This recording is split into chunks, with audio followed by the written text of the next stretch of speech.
back to my channel. And today, our topic is endometriosis. Salamat ulit sa request nyo, guys. So, kung meron pa kayong gustong gawan ko ng video, guys, comment nyo lang po sa baba at titignan ko kung magagawan ko ng video. So, ito po yung endometriosis. So, at para malaman din natin ang kaibahan ng endometriosis at saka yung PCOS. So, ano ba yung endometriosis?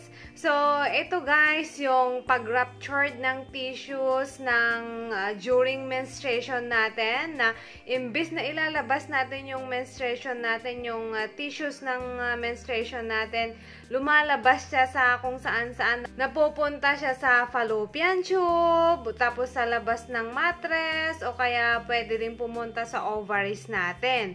So, i-discuss ko muna sa inyo guys yung paano ba yung regla natin, paano ba, bakit tayo nagkakaregla, para mas lalo nyong maiintindihan to guys. So, ito po. So, ito guys, kung paano tayo magkakaregla. So, ito muna, oh. Ito yung itlog natin, sa ovaryo natin. O, ayan, kung mature na yung egg natin, o kaya hinog na yung egg natin, yan siya, lalabas na siya dito sa fallopian tube natin. Yan siya. So, ayun, lalabas na siya doon sa fallopian tube. Papunta doon sa mattress. Pag andito na siya sa mattress, guys, i-release na niya yung mga hormones na content niya.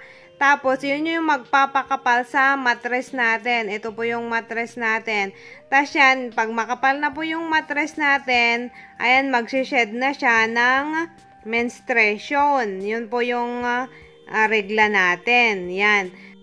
So, ang nangyayari guys dito sa endometriosis, kung makapal na yung lining ng mattress natin, pag magre-regla na tayo, imbes na bumaba siya, lumalabas siya o kaya nagbabackflow yung mga menstruation na tissues natin. Ayan, pumupunta doon sa taas ng mattress o kaya naman dito sa labas. Pumupunta din dito sa fallopian tube, pwede rin pumunta doon sa ovaryo natin. Ayan, kung napapansin nyo guys, so lahat na pwedeng labasan ng ruptured tissues na galing dun sa mattress natin. Kaya masakit po talaga yung puso natin pagka magkaregla tayo. Isang symptoms yun, dysmenorrhea. Kasi ayan nga po, nagra-ruptured yung mga tissue tapos kung saan-saan napupunta. Ang pangit dito guys, pag mapuntahan dun sa sa loob ng fallopian tube natin dito, tsaka doon, pwedeng hindi makalabas yung itlog natin mula dito sa ovaryo natin papunta sa fallopian tube. Kung may naka-block dito, hindi niya mamimit si sperm. So, walang mangyayaring fertilization o hindi tayo pwedeng mabuntis pag ganon. Tapos, ang pangit din dito guys, syempre madami ng mga ruptured tissues dyan. Nagsasigns din ng infection guys. So, parang yung mattress natin, pangit na, you know, yung pag na-implant na sana si baby doon, parang hindi maganda yung mattress natin, hindi maganda yung surroundings ni baby kung ma-implant siya sa mattress natin. So, yun yung risk ng endometriosis din, guys. So, ano naman yung mga simptomas nito, guys?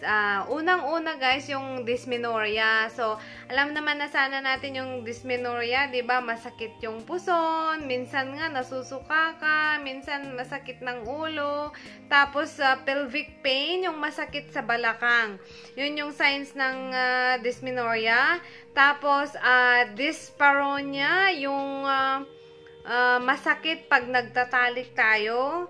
Yun din yung isang symptoms ng endometriosis.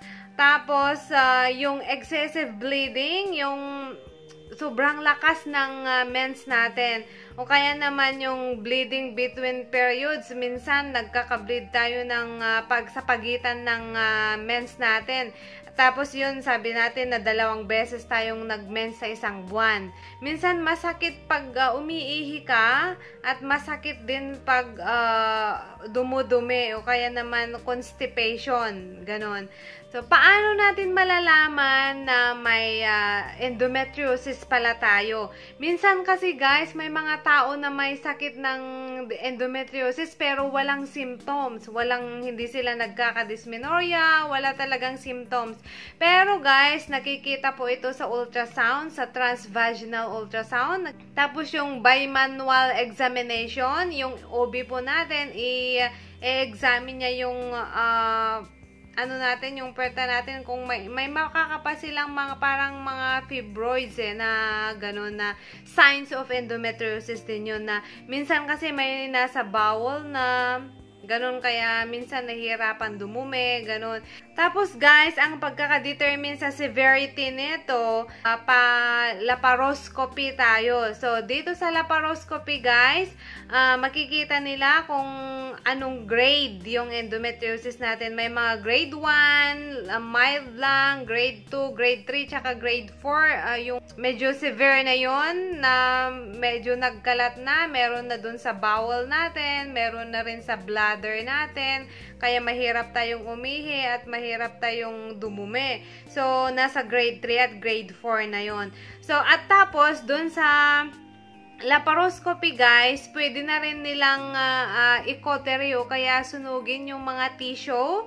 Tapos, o kaya naman i-cut nila yung medyo malalawak or malalaki na ruptured tissue sa outside ng mattress natin. Pag hindi na nakukuha sa cautery o kaya yung sinusunog, ikakat na rin nila. Ganun din sa sa laparoscopy na rin. Yung laparoscopy guys, bubutas lang sila ng konting butas dito sa puson natin. Tapos may ipapasok silang camera. Tapos yung cautery o kaya yung pangkat ng... So, ano naman yung management nito guys? So, yung mga OB natin, pag hindi pa tayo nagpa-plan na mabuntis at na-diagnose na tayo ng endometriosis, ipiprescribe nila tayo ng hormonal pills para hindi tayo reglahin. So, pag hindi tayo reglahin, walang magsished, so walang magkakalat na ruptured tissue. And then, number 2, pregnancy. Dapat mabuntis tayo agad kasi syempre pag mabuntis tayo, hindi tayo magre-regla. So, walang magsished, walang magkakalat na endometriosis. And then, number 3, ayun nga po, laparoscopy. So, ikakat nila yan o kaya i-cauterize nila yung mga endometriosis natin. Tapos, ano naman yung diet natin? So, pareho din yung diet sa PCOS, guys, na avoid natin yung mga preservatives, dairy products, yung content ng gluten. Kasi may content na chemicals ang mga yun at nakakadagdag sa estrogen natin sa katawan. So, i-lower down natin o kaya i-cut off natin yung mga estrogenic food. May video po ako ng mga estrogenic food, guys. Yung mga pagkain na dapat iwasan pag nagnanais magbuntis. Yun yung mga estrogenic food. So, better check it out, my video, guys. Tapos, yung complication, guys, ano yung pwedeng mangyari kung meron tayong endometriosis? So, number 1, infertility. So, pwedeng hindi tayo magka-baby. Huwag naman, Lord. And, yung fertilization at implantation natin, kung sakali man mabuntis tayo, ay pwedeng ma-failed. Kasi, ayun nga, yung mga nagkalat-kalat na ruptured tissues doon. So, parang hindi magandang surroundings na mai-implant yung zygote o kaya yung nabuong baby. And then, it leads to PID, which is the pelvic inflammatory disease. So, yun yung parang infection or inflammation lahat ng yung mga bladder natin, mga uterus, lahat na yung mga ovaries natin hanggang sa pelvis natin.